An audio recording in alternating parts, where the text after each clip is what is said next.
Welcome back again. Today I'm going to do a simple sketch of a face, and we're going to start with just sort of a circle. It's the way I mostly start most of my sketches. And then we're going to do the chin on the bottom part of the face. We do marks for the nose and the mouth. We do placement for the eyes.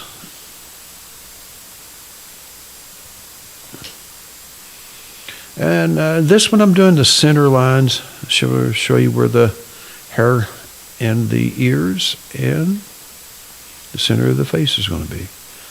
This is a generic face. It's not particularly any individual or anything. Then I start putting in some of the eyeballs. Lines for the nose. Circles for the eyes.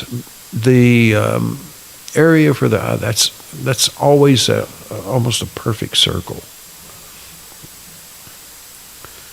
Do little lines for under the nose, usually in the shape of an M. And then we put the mouth.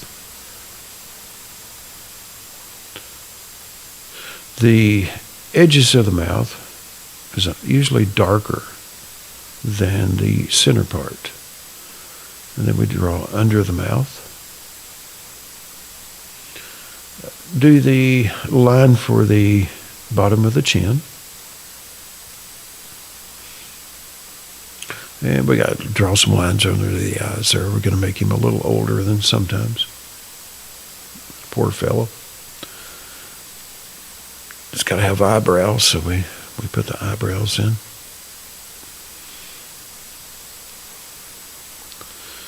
Work a little bit more on the eyes. What I normally do, I'll jump from place to place. I'll draw a little bit in one place, come back and try to balance it out by drawing in another location. It helps in getting the full depth of field as far as the shadows, the placement of the eyes, and for the shadow. There's a lot of work for the shadow. And one of the most important parts of any sketch is usually the eyes. You want the eyes to really bounce out in a sketch.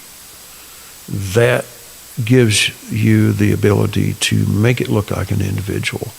If you're sketching someone, is to concentrate mostly on the eyes.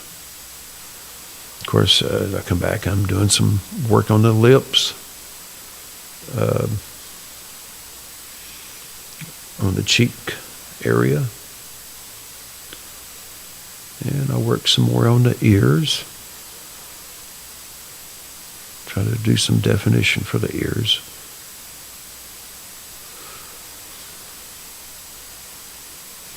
And some more eyebrows.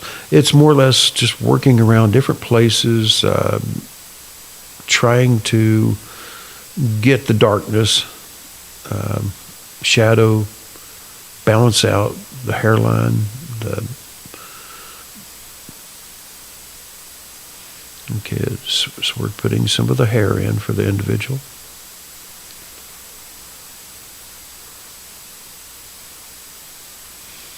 You'll notice a lot of times I'll just draw lines for shadow.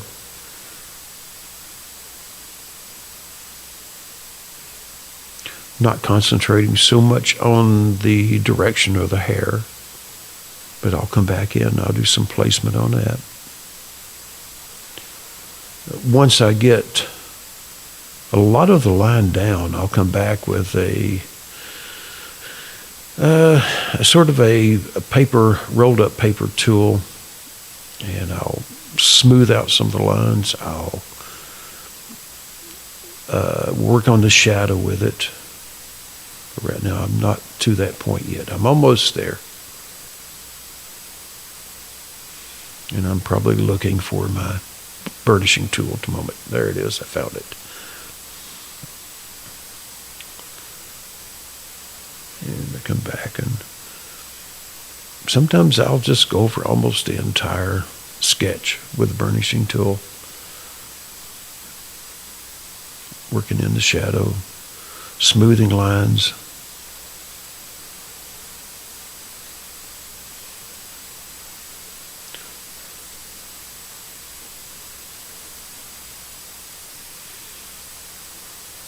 A lot of times after I'm done with this, I'll come back with an eraser, which is my kneaded eraser at this point. Pull off some of the excess graphite. It's a combination of the two. You put graphite down, you pull some up that you don't need. You work on the highlights, you work on the shadow. And again, there's nothing I'm going by in this one. This is all standard generic faces.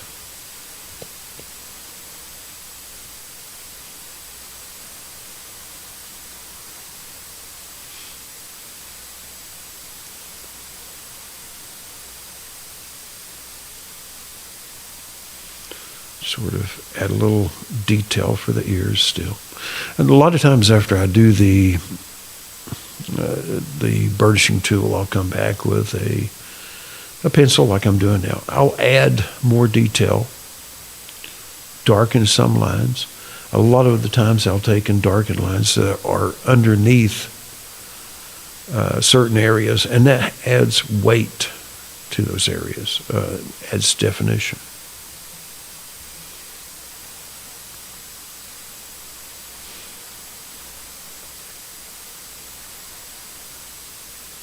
And sometimes after I do this, I'll come back with the burnishing tool some more sometimes. I'm not exactly sure if that's what I did this time, but that's a standard. Work on the eyes. Sometimes I'll come in with the kneaded eraser, pull off a place for the highlight in the eye. Some people call it the sparkle. And that's what I'm doing there. I'm adding the sparkle.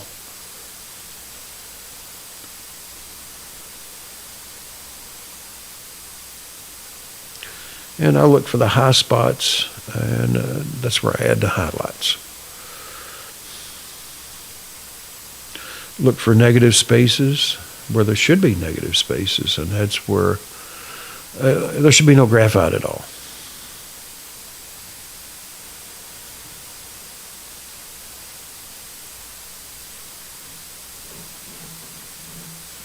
Okay, and there's almost the finishing touches. I'm almost done.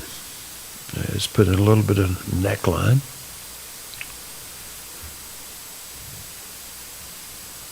And then I'll come back with a little bit of shadow on the neck.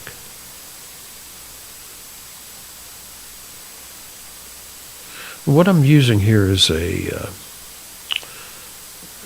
GraphGear. It's made with Pentel. I think this one might be a 600 or a 700. Let's see what we got. It's a 500. It's a 0.9 Pentel GraphGear. It's what they use in mechanical drawing. Very handy in this type of sketch.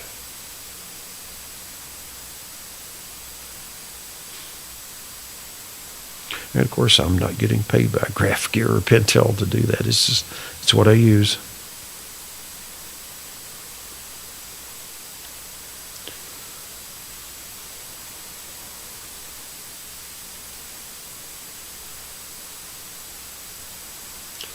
And of course, more of the burnishing tool. That gives me the ability to level out the shadow. It softens the line, it softens the shadow. It gives it more of a natural look.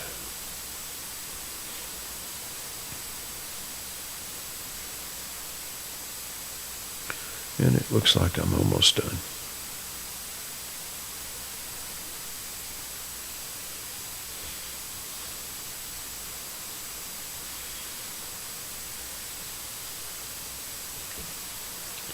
Almost done with this one. And it's very hard sometimes to figure out where to finish at, but after you work in graphite for a while, you begin to realize that it's better to stop before you destroy it. Although you can erase, which is a good thing about graphite. It's a little more forgiving than charcoal.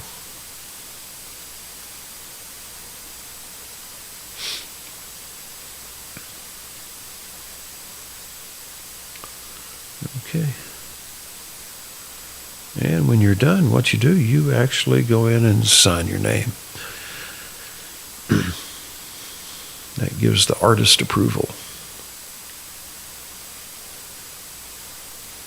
Of course, you always find something you want to fix after you sign it. Let's go back and work on the mouth a little bit. Maybe the neck. Let's fix that neck. Side of the face.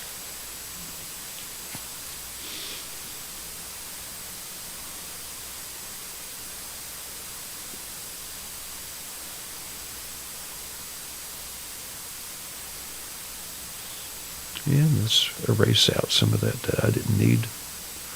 And come back and do some more. And that is a graphite sketch. Simplified facial features.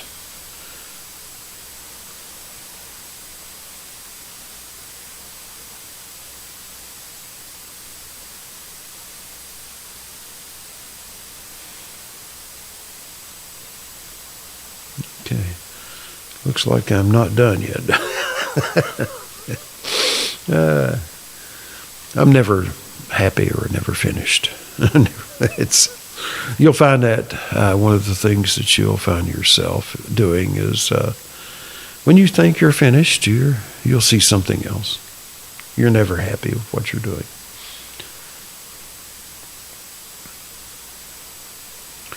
But I think I'm using either 2B or HB lead in this pencil. And that is all. Thank you for watching.